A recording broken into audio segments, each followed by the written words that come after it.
Hello my dear student, welcome to my study channel Akshay classes. Student, आज की यह video कक्षा 10 के विद्यार्थियों के लिए बहुत ही खास होने वाली है। मैं आज गृह विज्ञान का एक वायरल पेपर लेकर के चला आया हूं, जो कि 2025 के बोर्ड परीक्षा में सीधे सीधे छप के आने वाले हैं। यकीन मानिए, यदि आप इस वायरल पेपर को पूरे पढ़ लेते हैं तो आपको 100% मार्क लाने से कोई नहीं रोक सकता है। आप 70 में 70 नंबर ला सकते हैं। ठीक है मेरे प्यारे बच्चों, तो एकदम बिल्कुल ऐसा ही आपका एक पेपर रहेगा। आपको यहाँ पे अनुक्रमांक लिखना है। आपका जो भी है अनुक्रमांक एडमिट कार्ड से लिख लीजिएगा और यहाँ आपको नाम लिख लेना है। ठीक है, और ये होता है पेपर का कोड जो लिखा है 825 MB। ठीक है, तो ये पेपर का कोड है, इसको आप लोग अच्छे से भर लीजिएगा। चलिए अब हम निर्देश को पढ़ लेते हैं। हमें समय 3 घंटे 15 मिनट का मिलेगा। नोट: प्रारंभ के 15 मिनट परीक्षार्थियों को प्रश्न पत्र पढ़ने के लिए निर्धारित है। ठीक है, अब देखिए निर्देश में हम लोग पढ़ेंगे कि सभी प्रश्न अनिवार्य है, यानी सब प्रश्नों को हल करके चले आना है, चाहे हमें आए या ना आए, एक एक को करेंगे। इस प्रश्न पत्र को 2 खंड, खंड अ तथा खंड ब में विभाजित कर दिया गया है। खंड अ में 1 अंक के 20 बहुविकल्पी प्रश्न है, MCQ है। इसका उत्तर हमें OMR उत्तर पत्रक पर देना है। ठीक है, समझ गए। खंड अ के प्रत्येक प्रश्न का निर्देश पढ़कर केवल प्रदत्त OMR उत्तर पत्रक पर ही उत्तर दें। OMR उत्तर पत्रक पर उत्तर देने के पश्चात उसे काटना नहीं है तथा इरेजर अथवा व्हाइटनर का प्रयोग नहीं करना है। यह आपको बिल्कुल ध्यान देना है। प्रश्न के अंक उसके सम्मुख अंकित है। ठीक है, खंड ब में 50 अंक के वर्णनात्मक प्रश्न है। वर्णनात्मक प्रश्न जिसका उत्तर हमें लिख करके आना है। कितने अंक का है? 50 अंक का। ठीक है, तो 50 अंक का है। चलिए प्रथम प्रश्न से आरंभ करना है और अंतिम प्रश्न तक करते जाइए। जो प्रश्न नहीं आता है उस पर मेरे प्यारे बच्चों समय नष्ट नहीं करना है। ठीक है, इतना आपको ध्यान देना है। अब चलिए खंड अ को पढ़िए। बहुविकल्पी प्रश्न है। खंड अ का बहुविकल्पी प्रश्न है, 20 MCQ प्रश्न है और प्रत्येक एक एक का अंक का है। चलिए आपका पहला प्रश्न क्या है कि निम्न में से सुरक्षित चेक है? वाहक चेक, क्रॉस चेक, दोनों या कोई नहीं? तो देखिए मेरे प्यारे बच्चों, सुरक्षित चेक किसको कहते हैं? तो सुरक्षित चेक क्रॉस चेक को कहा जाता है। किसको? क्रॉस चेक को कहा जाता है। तो राइट आंसर आपका यहाँ से 2 वाला हो जाएगा। चलिए अब प्रश्न संख्या 2 है कि रोगी को ले जाने के लिए प्रयोग करना चाहिए चारपाई, डोली, कुर्सी या स्ट्रेचर। देखिए जब हम रोगी को ले जा रहे हैं, किसको ले जा रहे हैं? रोगी को। तो रोगी को ले जाने के लिए किसका प्रयोग होता है? तो स्ट्रेचर का। किसका मेरे प्यारे बच्चों? स्ट्रेचर का प्रयोग होता है। ऑप्शन 4 नंबर बिल्कुल यहाँ सही हो जाएगा। अब आपका अगला प्रश्न है कि अशुद्ध जल से होने वाला रोग है पोलियो, पेचिस, हैजा या सभी? तो अशुद्ध जल से कौन सा रोग होता है मेरे प्यारे बच्चों? तो हैजा होता है। क्या होता है? हैजा। तो इसका राइट आंसर बिल्कुल 3 नंबर सही हो जाएगा। प्रश्न 4 है कि वॉशिंग मशीन से बचत होती है। वॉशिंग मशीन किसको कहते हैं? तो कपड़ा धोने वाली मशीन को। किसको? कपड़ा धोने वाली मशीन। कपड़ा धोने वाली मशीन। तो किसका बचत होती है? समय की, श्रम की, सर्फ की या सभी की? तो देखिए वॉशिंग मशीन से मेरे प्यारे बच्चों सभी की बचत होती है। तो राइट आंसर यहाँ पे 4 नंबर बिल्कुल सही हो जाएगा। अब प्रश्न संख्या 5 है कि ठंडे स्पंज में क्या प्रयोग करना चाहिए? बर्फ का पानी, बर्फ, ताजा पानी या घुली हुई बर्फ का पानी? तो देखिए ठंडे स्पंज में किसका प्रयोग करते हैं? तो बर्फ के पानी का प्रयोग करते हैं। तो ऑप्शन ए यहाँ से बिल्कुल सही हो जाएगा। अब प्रश्न संख्या 6 है कि वाटर फिल्टर के कोष्ठ होते हैं? 1 होते हैं, 2 होते हैं, 3 होते हैं या 4 होते हैं? तो वाटर फिल्टर के जो कोष्ठ होते हैं मेरे प्यारे बच्चों वो 4 होते हैं। कितने होते हैं? 4 होते हैं। तो राइट आंसर यहाँ से 4 नंबर बिल्कुल सही हो जाएगा। अब चलिए नेक्स्ट क्वेश्चन पढ़ लेते हैं। नेक्स्ट क्वेश्चन है हमारा है प्यारे बच्चों कि मोतीझरा। मोतीझरा क्या है? तो एक रोग है। मोतीझरा का संप्राप्ति काल है 7 से 21 दिन, 2 से 3 दिन, 4 से 6 दिन या कोई नहीं? तो मोतीझरा का जो संप्राप्ति काल है वो है 7 से लेकर के 21 दिन तक। ऑप्शन ए बिल्कुल सही हो जाएगा। अब अगला क्वेश्चन है कि रुधिर की शुद्धि किस अंग में होती है? पाचन अंग में, फुफ्फुस में, हृदय में या त्वचा में? तो रुधिर की जो शुद्धि होती है वो फुफ्फुस में होती है। ऑप्शन बी बिल्कुल यहाँ से सही हो जाएगा। कौन सा? ऑप्शन बी बिल्कुल सही हो जाएगा। अब प्रश्न संख्या 9 है कि भोपाल दुर्घटना किसका उदाहरण है? वायु प्रदूषण का, जन प्रदूषण का, ध्वनि प्रदूषण का या रेडियोधर्मी का? तो भोपाल दुर्घटना किसका उदाहरण है मेरे प्यारे बच्चों? तो 1 नंबर वायु प्रदूषण का। भोपाल दुर्घटना में क्या हुआ था? तो गैस लीक हुई थी। क्या हुआ था? गैस लीक हुई थी। और गैस लीक होने के कारण क्या हुआ हो जाएगा? तो वायु प्रदूषण हो जाएगा। अब प्रश्न संख्या 10 है कि 8 से 14 वर्ष की आयु में नाड़ी गति होती है। तो 8 से 14 वर्ष में जो नाड़ी गति होती है मेरे प्यारे बच्चों वो 80 से लेकर के 90 तक होती है। ठीक है, तो यहाँ राइट आंसर आपका बी बिल्कुल सही हो जाएगा। 2 नंबर वाला बिल्कुल सही हो जाएगा। तलने की विधि है। तलने की विधि क्या है? गहरी है, उथली है, शुष्क है या तीनों है? तो तलने की विधि मेरे प्यारे बच्चों कौन सी है? तो ये तीनों हो जाती है। कौन सा? तीनों हो जाती है। तो राइट आंसर आपका 4 नंबर वाला सही हो जाएगा। अब प्रश्न संख्या 12 है कि प्याज की पुलटिस किस पर बांधनी चाहिए? प्याज का पुलटिस हमें किस पे बांधना है? मोछ पर, चोट पर, फोड़े पर या सभी पर? तो प्याज की पुलटिस हमें कहाँ बांधना है? तो फोड़े पे बांधना है। यानी कि राइट आंसर आपका सी बिल्कुल सही हो जाएगा। ठीक है, यानी कि 3 नंबर बिल्कुल सही हो जाएगा। अब प्रश्न संख्या 13 है कि प्राकृतिक असंतुलन से कौन सी आपदा आती है? सूखा पड़ता है, बाढ़ आती है, भूमि बंजर होता है या सभी घटनाएं होती है? तो प्राकृतिक असंतुलन से ये सभी घटनाएं होती है, इसलिए राइट आंसर आपका 4 नंबर वाला बिल्कुल सही हो जाएगा। अब प्रश्न संख्या 14 है कि सूती तंतु प्राप्त होता है रसायनों से, पशुओं से, वनस्पतियों से या कोई नहीं? तो सूती तंत्र किससे प्राप्त होता है? तो वनस्पतियों से होता है।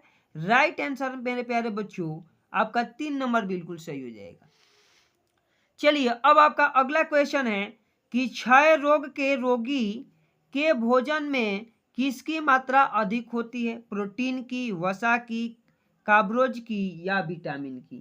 तो देखिए इसमें राइट आंसर हो जाएगा कि प्रोटीन की मात्रा जो है अधिक होती है। ऑप्शन ए बिल्कुल सही हो जाएगा।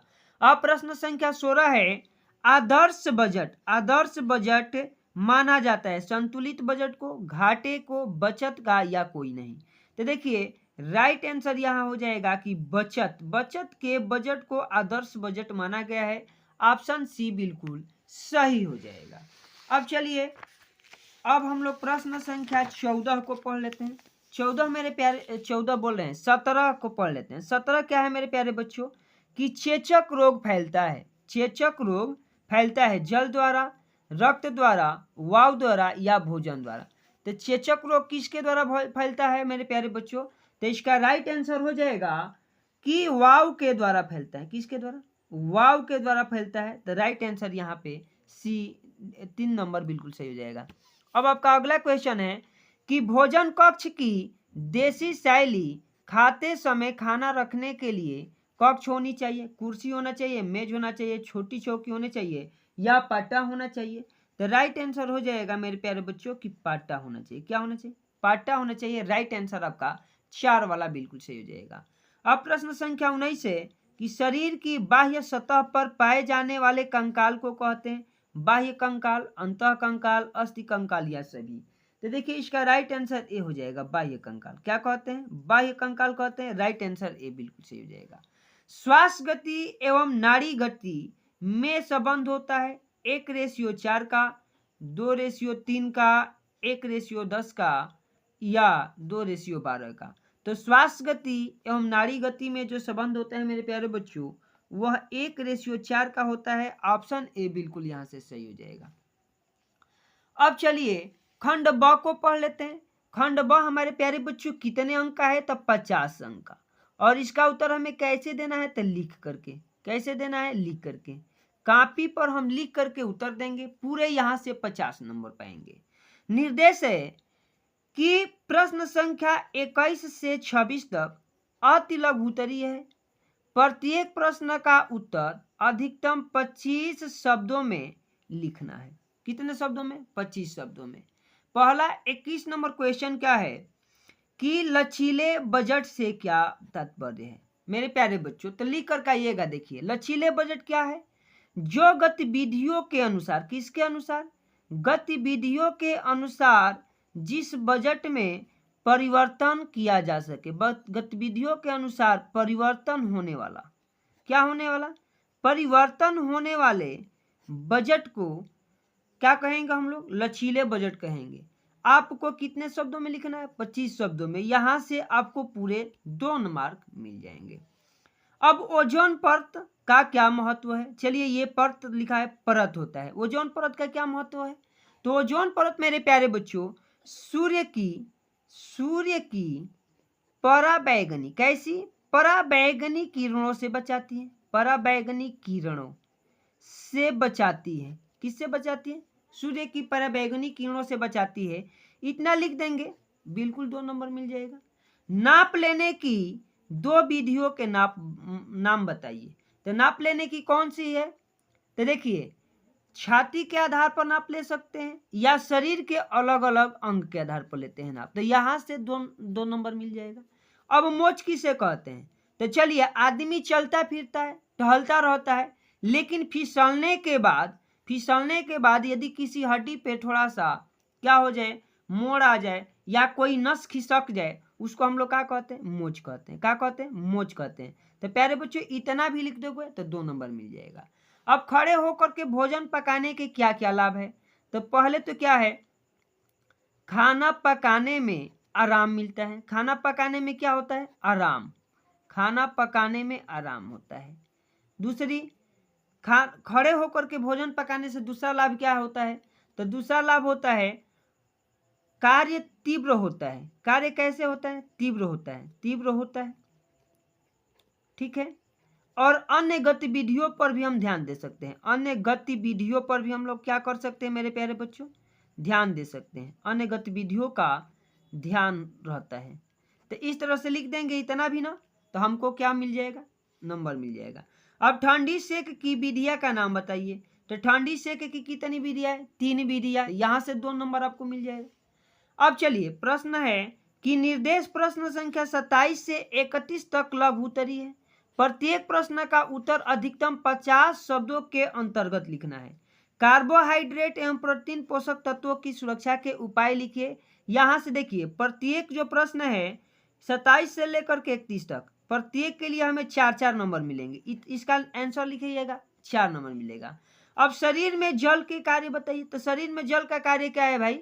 तो शरीर में जल का जो कार्य है वो है रक्तचाप को संतुलित करता है। दूसरे, पाचन में सहायता करता है। 2 कार्य हो गए। इस तरह से आप लोग लिख दीजिएगा, यहां से भी 4 नंबर मिल जाएगा। अब आपका अगला प्रश्न है 29 नंबर कि एक साइकिल का क्रय मूल्य। देखिए, क्रय मूल्य दे दिया है, कितना है? क्रय मूल्य दिया है मेरे प्यारे बच्चों 1600। कितना? 1600। और विक्रय मूल्य कितना है? विक्रय मूल्य है मेरे प्यारे बच्चों 2000। तो देखिए, 1600 में आपने खरीदा, 2000 में बेचा, तो क्या होगा? लाभ। क्या होगा? लाभ। कितने का होगा? तो 2000 में से 1600 घटा दीजिएगा तो आपका बच जाएगा मेरे प्यारे बच्चों 400 रुपये। कितने? 400 रुपया। लेकिन पूछा है प्रतिशत लाभ।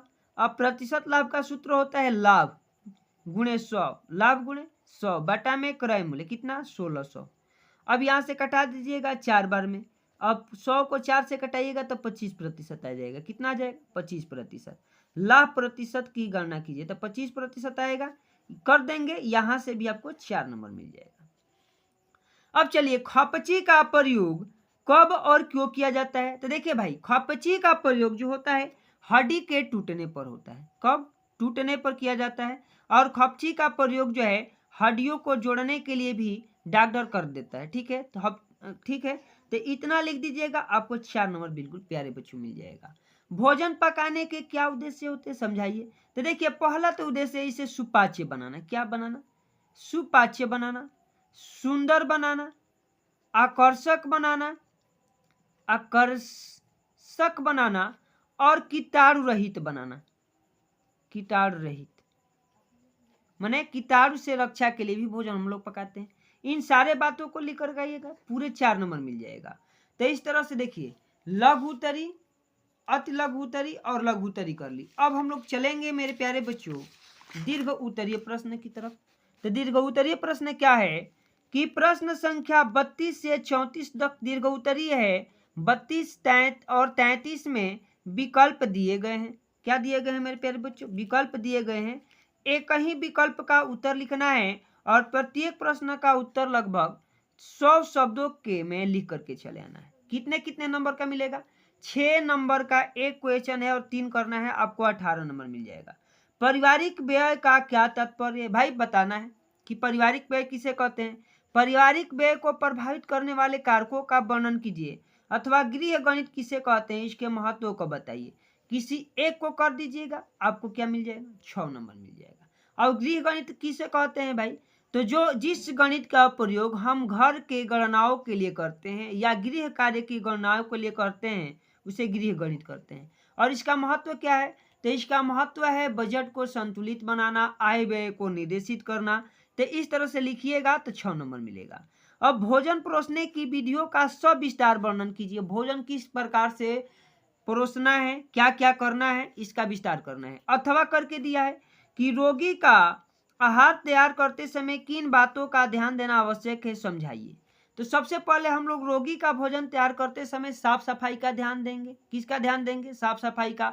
पौष्टिक तत्वों का ध्यान देंगे, ताकि पौष्टिक होना चाहिए। तो इन सारे बातों का ध्यान देना है और अपने भाषा में समझा करके लिखिएगा। 6 नंबर बिल्कुल मिल जाएगा।